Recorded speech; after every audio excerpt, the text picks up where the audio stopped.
അപ്പോൾ 10 ദിവസത്തെ ക്രിസ്മസ് വെക്കേഷന് ശേഷം നമ്മുടെ നോർമൽ ഡേ വീണ്ടും സ്റ്റാർട്ട് ചെയ്യാണ് കേട്ടോ. അപ്പോൾ ഞാൻ എൻ്റെ വീട്ടിലായിരുന്നു കുറച്ച് ദിവസമായിട്ട്. അപ്പോൾ ഇന്നലെ വൈകുന്നേരം തന്നെ നമ്മൾ കൊടുവള്ളിക്ക് തിരിച്ചു വന്നിട്ടുണ്ടായിരുന്നു കേട്ടോ. ഇന്നിപ്പോൾ ദാ രാവിലെ നമ്മുടെ സ്ഥിരം പരിപാടികൾ സ്റ്റാർട്ട് ചെയ്തിട്ടുണ്ട്. അനൂസ് മദ്രസയിലൊക്കെ പോയി വന്നിട്ടുണ്ട്.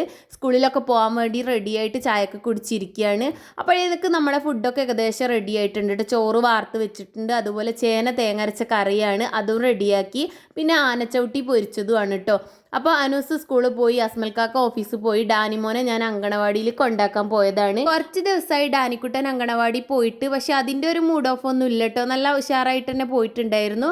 അങ്ങനെ അവിടെ ഡാനിക്കുട്ടനെ ആക്കി തിരിച്ചു വരുമ്പോൾ അവിടെ ഒരു കടയിൽ നല്ല കാന്താരി ഉപ്പിലിട്ടതും അച്ചാറുകളൊക്കെ ഒരുപാട് ഐറ്റംസ് വിൽക്കുന്നുണ്ടായിരുന്നു. അത് ഞാനൊന്ന് വാങ്ങിച്ചു. ഒരു കാന്താരി ഉപ്പിലിട്ടതാണ് കേട്ടോ വാങ്ങിച്ചത്. അപ്പം നമ്മളെ വീട്ടിലേക്ക് വരുന്ന വഴിക്ക് കാണുന്ന കാഴ്ചയാണ് കേട്ടോ. കഴിഞ്ഞ 18-ാം തീയതി കൊണ്ടുപോയിട്ട വേസ്റ്റ് ആണ് കേട്ടോ. ഹരിതകർമ്മസേന ഇത് വന്ന് ഇതുവരെ എടുത്തിട്ടില്ല.